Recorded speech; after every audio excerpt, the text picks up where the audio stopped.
नमस्कार दोस्तों, स्वागत है एक बार फिर से आपका अपने यूट्यूब चैनल ज्ञान ऑटोमेशन में। दोस्तों, जैसा कि आप सभी लोग जानते हैं कि डेल्टा पीएलसी प्रोग्रामिंग की क्लास यूट्यूब पर शुरू हो चुकी है। तो ये उसी क्लास का लेक्चर नंबर 3 है और आज इस क्लास में हम कुछ बेसिक इंस्ट्रक्शन की बात करेंगे। क्या होता है कि जब भी हम प्रोग्रामिंग करते हैं तो वहाँ पर एनओ लेने के लिए, एनसी लेने के लिए, आउटपुट कॉइल लेने के लिए या कोई भी इंस्ट्रक्शन जैसे टाइमर, काउंटर, कंपैरिजन कोई भी ब्लॉक लेने के लिए हमें क्या होता है कि कुछ इंस्ट्रक्शन लिखना पड़ता है। वो इंस्ट्रक्शन के बारे में अगर हम नहीं जानेंगे तो उसको ऐड करने में प्रॉब्लम्स होगी, आपको बार-बार सर्च करना पड़ेगा। तो अगर आप बेसिक इंस्ट्रक्शन के बारे में जानते हैं तो आपके लिए प्रोग्रामिंग काफ़ी आसान हो जाती है। क्या होता है बेसिक इंस्ट्रक्शन कुछ पीएलसी के अंदर दिए रहते हैं। जैसे मान लीजिए कि सीमेंस पीएलसी में आप प्रोग्रामिंग कर रहे थे, वहाँ पे आपको इनपुट ऐड करना था। तो आप एक येनो का कॉइल लेकर के फिर उसमें आप एड्रेसिंग देते थे। लेकिन डेल्टा के अंदर जैसे आपको येनो लेना है, तो आप येनो के लिए एलडी लिख सकते हैं। एलडी x0 तो यहाँ पर आपके पास एक येनो का सिंबल आ जाएगा और इसकी एड्रेसिंग x0 आ जाएगी। आपको मान लीजिए एनसी लेना है, तो आप यहाँ पे एनसी लेंगे और यहाँ पे लिख देंगे एलडीआई। तो एलडीआई लिखने से मतलब एनसी आ जाता है। जैसे आपने x1 एड्रेसिंग दे दिया तो x1 आ जाएगा, एलडीआई x1 ओके। तो इस तरीके से बहुत सारा एड्रेसिंग होता है, बेसिक इंस्ट्रक्शन होता है, जो कि हम डेल्टा पीएलसी प्रोग्रामिंग में यूज़ करते हैं। वन बाय वन करके हम समझेंगे, लेकिन उससे पहले आप लोगों से एक रिक्वेस्ट है कि अगर आपने अभी तक हमारे चैनल को सब्सक्राइब नहीं किया है, तो प्लीज़ चैनल को सब्सक्राइब कर देना और वीडियो को ज़्यादा से ज़्यादा शेयर करना। तो आइए अब वीडियो को शुरू करते हैं। दोस्तों, आप लोगों को मैं बताना चाहूँगा कि क्लास लेने के बाद में ये नोट्स मैं आपको अपने ग्रुप्स में प्रोवाइड कर देता हूँ। अगर आपने अभी तक हमारा व्हाट्सएप ग्रुप जॉइन नहीं किया है तो आप व्हाट्सएप ग्रुप जॉइन कर सकते हैं। डिस्क्रिप्शन बॉक्स में आपको व्हाट्सएप ग्रुप का लिंक मिल जाएगा। और अगर आपको कोई भी हेल्प की रिक्वायरमेंट होती है तो हमारा नंबर आपको थंबनेल पे दिख रहा होगा, आप वहाँ से व्हाट्सएप पे कॉन्टैक्ट कर सकते हैं। दोस्तों, क्या होता है कि डेल्टा पीएलसी के अंदर प्रोग्रामिंग कर रहे होते हैं हम, तो हमें वहाँ पे कुछ इंस्ट्रक्शन देखने को मिलते हैं जो इस तरीके से होते हैं। ये जो इंस्ट्रक्शन है ये आपको डेल्टा की मैनुअल से भी मिल जाएगा और अगर आप डेल्टा की हेल्प सेक्शन में जाएँगे, जब आप सॉफ्टवेयर खोलेंगे तो ये वहाँ से भी मिल जाएगा। एक्चुअली देखिए, अभी मैं कुछ नॉर्मल नॉर्मल अगर इंस्ट्रक्शन की बात करूँ तो देखिए उसके बारे में क्या होता है। जैसे कि मान लीजिए अगर हमें कहीं पे नो कॉन्टैक्ट ऐड करना है, तो उसके लिए हम एलडी लिखेंगे और एलडी लिखने के बाद जो भी एड्रेस डालेंगे x0, m0 कुछ भी डाल सकते हैं, तो वहाँ पर हमारा एक येनो कॉन्टैक्ट ऐड हो जाएगा। अगर मान लीजिए मुझे एनसी कॉन्टैक्ट ऐड करना है तो मैं एलडीआई लिखूँगा। एंड से क्या होता है कि 2 नो कॉन्टैक्ट आपके सीरीज़ में ऐड हो जाते हैं। एएनआई से क्या होता है कि 2 एनसी आपके पास ऐड हो जाते हैं यहाँ पे, ओके। और से क्या होता है कि पैरेलल में यहाँ पे ऐड हो जाता है, जैसे पैरेलल में कोई चीज़ ऐड करना है तो आर से ऐड हो जाता है। ओआरआई से क्या होता है कि मान लीजिए 2 एनसी को पैरेलल में कनेक्ट करना है तो वो हो जाएगा। एएनबी से क्या होता है, ये मल्टीपल सर्किट के लिए है।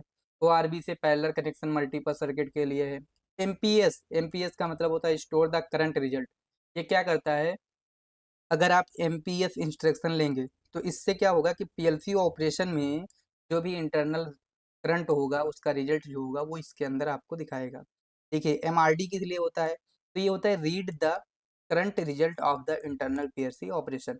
मतलब आप ये देखना चाहते हो कि पीएलसी के अंदर कितने करंट यूज़ हो रहे हैं, तो आप उसके लिए एमआरडी इंस्ट्रक्शन यूज़ कर सकते हो और अगर इसको देखने के बाद आप स्टोर करना चाहते हो, तो उसके लिए आपको एमपीएस फंक्शन का यूज़ करना होगा। उसके बाद फिर आता है एमपीपी। एमपीपी का मतलब होता है pops, recall and removes the currently stored result. कहने का मतलब इसके अंदर जो भी रिजल्ट स्टोर हुआ था, अगर आप उसको यहाँ पर रिमूव करना चाहते हो, तो आपको उसके लिए एमपीपी लेना पड़ेगा। उसके बाद में थोड़ा-सा अगर हम आउटपुट साइड में बढ़ते हैं, तो आउटपुट में आप देख सकते हो यहाँ पर आपको आउटपुट के लिए वो यूटी लिखना पड़ेगा, उसके बाद सेट लिखना पड़ेगा, रीसेट। जैसे मान लीजिए आपको कहीं पर सेट बिट लेना है तो आप सेट लिख देंगे। अगर आपको कहीं पर रीसेट बिट लेना है तो आप रीसेट लिखेंगे। अभी मैं इस इंस्ट्रक्शन को यूज़ करके भी आपको सॉफ्टवेयर के अंदर दिखाऊँगा। जैसे मान लीजिए कि आपको टाइमर लेना है तो आपको टीएमआर लिखना होगा, आपको काउंटर लेना है तो सीएनटी लिखना होगा। अगर आपको डबल इंटीजर का काउंटर लेना है, जैसे 60 बिट का होता है और 32 बिट का होता है। तो यहाँ पे 60 बिट में क्या होता है कि एक वैल्यू की लिमिट होती है कि सिर्फ़ आप इतने वैल्यू को स्टोर कर सकते हैं। 32 बिट में क्या होगा, थोड़ा-सा वैल्यू की संख्या बढ़ जाएगी, तो आप उसको यूज़ कर सकते हैं। अच्छा, एटीएमआर से क्या होगा कि यहाँ पे 16 बिट कॉन्टैक्ट टाइप टाइमर अगर आपको लेना है तो एटीएमआर आपको इंस्ट्रक्शन लिखना होगा। उसके बाद में फिर मेन कंट्रोल, जैसे एमसी से क्या होता है मास्टर कंट्रोल स्टार्ट, एमसीआर से मास्टर कंट्रोल रीसेट। उसके बाद में राइजिंग एज और फॉलिंग एज जो होता है आपने देखा होगा, राइजिंग एज और फॉलिंग एज, उसके लिए जिसको पॉजिटिव एज और नेगेटिव एज भी बोलते हैं। अगर वो इंस्ट्रक्शन आपको लेना है तो आप ये एलडीपी, एलडीएफ, एएनडीपी, एएनडीएफ ये सब यूज़ कर सकते हैं। उसके बाद में आपको पल्स लेना है, तो यहाँ से आप पल्स के लिए PLS rising edge output and PLF falling edge output इसको यूज कर सकते हैं। प्रोग्राम क्या हुआ, आपने बना लिया, आपको प्रोग्राम एंड करना है तो आप इंड इंस्ट्रक्शन का यूज करेंगे। ऐसे ऐसे करके आप देखेंगे तो इसके अंदर बहुत सारा इंस्ट्रक्शन है।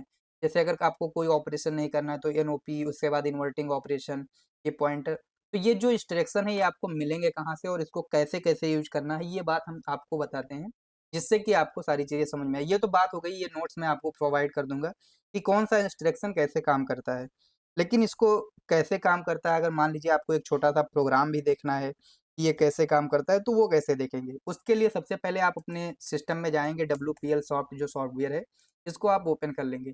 तो जब आप इसको ओपन करेंगे तो नॉर्मली यहाँ से जो इंस्ट्रक्शन दिया हुआ है, जैसे IST है या LD है, तो आप उसको यहाँ पे ऐड करके देख भी सकते हैं। फाइल में जाना है, आपको न्यू प्रोजेक्ट क्रिएट करना है और जैसे मान लीजिए जो भी PLC आपके पास होगा वो ऐड करके ओके कर देना, ओके। उसके बाद में जैसे मान लीजिए हमें NO लेना है, तो हम यहाँ पे LD लिखेंगे। अब X0, M0 जो भी लेना है आप लिखेंगे। तो आप यहाँ पर देख सकते हैं कि एक M0 आ गया, NO। उसके बाद में मान लीजिए आपको आउटपुट लेना है तो वो UT लिखेंगे और Y0, तो आउटपुट आ गया। जैसे कि RST से रीसेट होता है तो आप यहाँ पे लिख सकते हैं रीसेट Y1, तो आप देख सकते हैं एक रीसेट का ब्लॉक आ गया। यहाँ से सेट भी कर सकते हैं, जैसे मान लीजिए आपको सेट लेना है तो ये CT सेट Y0, ओके। मान लीजिए हम Y0 को यहाँ पे सेट कर रहे हैं और Y0 को यहाँ पे रीसेट कर रहे हैं। दो पुश बटन ले लेंगे, यहाँ M0 से सेट कर रहे हैं और यहाँ पे LD M1 से हम क्या करेंगे, रीसेट करेंगे। इसको सिमुलेशन में चालू करना है तो यहाँ से सिमुलेशन में चालू कर सकते हैं, आपको यहाँ से अलाउ करना पड़ेगा और ये सिमुलेशन में जब ऑन हो जाएगा तो फिर आप यहाँ से डाउनलोड कर सकते हैं। इसको ओके करोगे तो ये डाउनलोडिंग का ऑप्शन आएगा, ये PLC के अंदर डाउनलोड हो जाएगा। उसके बाद में यहाँ से PLC को रन मोड में डालना पड़ेगा, यस करना पड़ेगा। उसके बाद यहाँ से आप ऑनलाइन मोड में डालेंगे, तो ऑनलाइन मोड में डालने से आप यहाँ पे देख सकते हो कि ये जो रन वाला कंडीशन है ये ब्लिंक होने लगेगा। उसके बाद में आप यहाँ से इसको सेट ऑन करोगे तो आप देखोगे कि Y0 सेट हो गया। इसको मैं यहाँ से ऑफ भी कर देता हूँ, तो भी ये आपको सेट दिखाएगा। जब यहाँ से आप इसको रीसेट करोगे तो ये रीसेट हो जाएगा, आप देख सकते हो, ओके। तो इस तरीके से सेट रीसेट फंक्शन का यूज कर सकते हैं। बाकी जो फंक्शन है, क्योंकि यहाँ पे लगभग देख सकते हैं आपके पास बहुत सारा फंक्शन है। टोटल अगर देखा जाए तो इसमें बेसिक इंस्ट्रक्शन में आपके पास यहाँ पे टोटल देख सकते हो 292 इंस्ट्रक्शन है। एक्चुअली कि अगर हम देखें तो floating point contact type comparison, जैसे क्या होता है कि कंपैरिजन ब्लॉक हम लोग यूज करते हैं, तो अगर आपको फ्लोटिंग टाइप वैल्यू के साथ कंपैरिजन करना है तो आपको ये सारा इंस्ट्रक्शन लेना पड़ेगा। स्पेसिफिक बिट कंट्रोल के लिए आपको ऐसा इंस्ट्रक्शन लेना पड़ेगा। उसके बाद में ये जो आपको इक्वल टू ग्रेटर देन रही है, ये सब कंपैरिजन के इंस्ट्रक्शन है। उसके बाद में फिर ये LD, LDI एंड और ये सब इंस्ट्रक्शन है। मैट्रिक्स के इंस्ट्रक्शन है, जैसे आपको लेना है मैंड लेना है, मैट्रिक्स इनवर्स, मैट्रिक्स और मैट्रिक्स एक्सओर, जैसे मैट्रिक्स आप लोगों ने पढ़ा होगा ना। उसके बाद में ग्रे कोड जैसे आपको लेना है, convert bin to Gray code, जैसे कहने का मतलब बाइनरी से ग्रे कोड में आपको कन्वर्ट करना है या ग्रे कोड से बाइनरी में कन्वर्ट करना है, तो आपको ये वाला इंस्ट्रक्शन लेना पड़ेगा। क्या होता है पर्टिकुलर कैलेंडर के लिए, जैसे आपको आवर्स चाहिए, आपको टाइम डेट राइट चाहिए, टाइम डेट रीड चाहिए, तो आपको ये ब्लॉक यूज करना पड़ेगा। ऐसे-ऐसे आप ये वाला देख सकते हैं पोजिशनिंग कंट्रोल। ये बहुत इम्पोर्टेंट है, जो लोगों का भी डिमांड था कि सर सर्वो से रिलेटेड वीडियो बनाइए। मैं आपको बता दूँ कि सर्वो से रिलेटेड वीडियो बहुत जल्द ही आएगा, लेकिन उसके लिए अगर आप सर्वो के लिए प्रोग्रामिंग कर रहे हैं तो आपको ये इंस्ट्रक्शन बहुत ज़्यादा इम्पोर्टेंट है। जिसमें से आपको PLSB लेना पड़ता है, जैसे इसमें देख सकते हो वेरिएबल स्पीड पल्स आउटपुट है ना? उसके बाद में DRB लेना पड़ता है, DRBA लेना पड़ता है, ये सारे इंस्ट्रक्शन यूज़ करने पड़ते हैं हमें पोजिशनिंग कंट्रोल के लिए। तो ये बहुत ही इम्पोर्टेंट है। उसके बाद में कुछ एडिशनल इंस्ट्रक्शन दिए हुए हैं, जो कि यूज़ होंगे। तो ये सब कहाँ पे कैसे यूज़ करेंगे, जैसे जीपीएस से मान लीजिए डेटा रिसीविंग कर रहे हैं, तो जीपीएस ब्लॉक लेना पड़ेगा। अब इसके बारे में देखने के लिए हम सॉफ्टवेयर को ओपन करेंगे और सॉफ्टवेयर को ओपन करने के बाद में हम यहाँ पे जो प्रोग्राम क्रिएट किए हुए हैं हेल्प सेक्शन में जाएँगे। हेल्प सेक्शन में जाने के बाद में यहाँ से हम PLC इंस्ट्रक्शन और स्पेशल रजिस्टर का रेफरेंस खोलेंगे। इस पे क्लिक करेंगे और इस पे क्लिक करने के बाद में आपको देख सकते हो जो अभी इंस्ट्रक्शन मैं आपको दिखा रहा हूँ, वो सारे इंस्ट्रक्शन यहाँ पे लिखे हुए हैं। जैसे मान लीजिए एक बेसिक सी इंस्ट्रक्शन की अगर हम बात करते हैं कि LD का यूज़ कैसे करते हैं, तो जब LD पे हम क्लिक करेंगे तो यहाँ पे एक छोटा-सा प्रोग्राम बना हुआ है। कि मतलब LD लिखने के बाद में आप क्या-क्या ले सकते हो, LDX, LDY, LDM, LDS, LDT और LDC, ये सारी चीज़ें आप ले सकते हो, ओके। उसके बाद में जैसे मान लीजिए कि आपको यहाँ पे मैं थोड़ा-सा नीचे स्क्रॉल करता हूँ, मान लीजिए कि आपको कोई और ब्लॉक लेना है, जैसे मान लीजिए मूव ब्लॉक लेना है आपको, ठीक है? तो मूव पे जब क्लिक करोगे तो यहाँ पे आपको इस तरीके से समझाया गया है कि अगर आप मूव ब्लॉक ले लेंगे तो उसमें एस का मतलब होगा डेटा सोर्स और डी का मतलब होता है डेटा डेस्टिनेशन, मतलब कहाँ से डेटा को कहाँ पर भेजना है। एस में आप क्या क्या चीज ले सकते हो और डी में आप क्या क्या चीज ले सकते हो। जैसे मान लो मूव ब्लॉक में लेकर के आपको दिखाता हूँ। मान लीजिए यहाँ पे मुझे मूव ब्लॉक लेना है, तो यहाँ से मैंने ले लिया LD M2, ठीक है। अब इससे मुझे मूव ब्लॉक लेना है तो मैं कैसे लूंगा, MOB लिखूंगा मूव।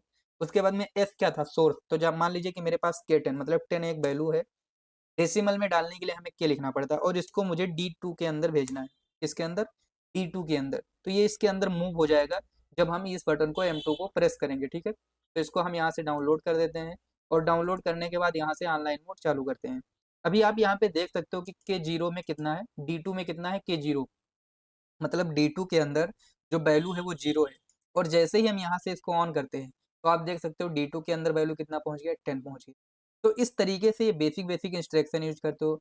एक बार मैं दोबारा से बता देता हूँ, बेसिक इंस्ट्रक्शन जिसको भी सीखना है वो हेल्प में जाएगा और हेल्प में जाने के बाद में PLC instruction and special register reference को ओपन करेंगे और यहाँ से आप देख सकते हो कि जितना भी बेसिक इंस्ट्रक्शन है लगभग 292 वो सारी चीज़ें यहाँ पे मिल जाएंगी। जैसे चलिए हम एक और फंक्शन यूज कर लेते हैं कोई सा भी। जैसे मान लीजिए मुझे कि यहाँ से एक नॉर्मल कोई सा फंक्शन ले सकते हैं, कोई सा भी। चलिए ये ले लेते हैं octal number system transmission, okay. तो इसको लेंगे तो हम इस पे अगर क्लिक करते हैं तो यहाँ पे बताया गया है कि एस क्या होगा, एस होगा ट्रांसमिशन सोर्स डिवाइस और डी क्या होगा, डेस्टिनेशन डिवाइस। अच्छा इसमें क्या ले सकते हो, तो KNX KNM मतलब एक नंबर लेना पड़ेगा आपको, ये चीजें लेनी पड़ेगी। Instruction send to the contact मतलब जो एस के अंदर वैल्यू होगा उसको डी में भेजेगा। जो हमारा मूव फंक्शन में था सेम वही चीज इसमें भी है, ओके। उसके बाद में ऐसे ऐसे आप जो भी फंक्शन ओपन करोगे, जैसे चलो थोड़ा सा मैं सर्वो वाला फंक्शन को ओपन करता हूँ जो कि इंपॉर्टेंट है।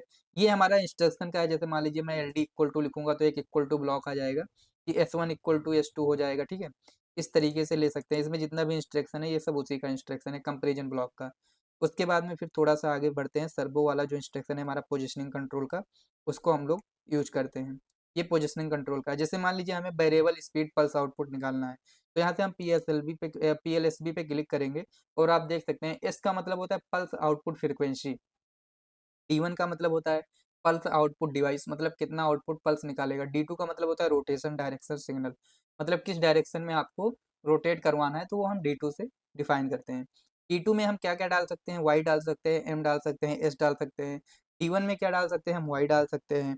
S में मतलब पल्स आउटपुट फ्रिक्वेंसी में हम क्या डाल सकते हैं, KH KNX KNY ये सारी चीज़ें डाल सकते हैं। इसके बारे में हम पूरा एक्सप्लेन करेंगे जब सर्वो की प्रोग्रामिंग बताएंगे। तो ऐसे-ऐसे बहुत सारे बेसिक इंस्ट्रक्शन हैं जो कि आप यूज़ कर सकते हो और नॉर्मली यहाँ पे हमने यूज़ करके देखा भी। जैसे हमने ये छोटा-सा प्रोग्राम बनाया, ठीक है? हमने सेट लिया, रीसेट लिया। जैसे मान लीजिए आपको यहाँ पे काउंटर लेना है तो आपको क्या इंस्ट्रक्शन देना पड़ेगा, जैसे मैंने बताया टाइमर लेना है तो आपको लिखना पड़ेगा TMR। उसके बाद में जो टाइमर का एड्रेस होगा T0, ठीक है?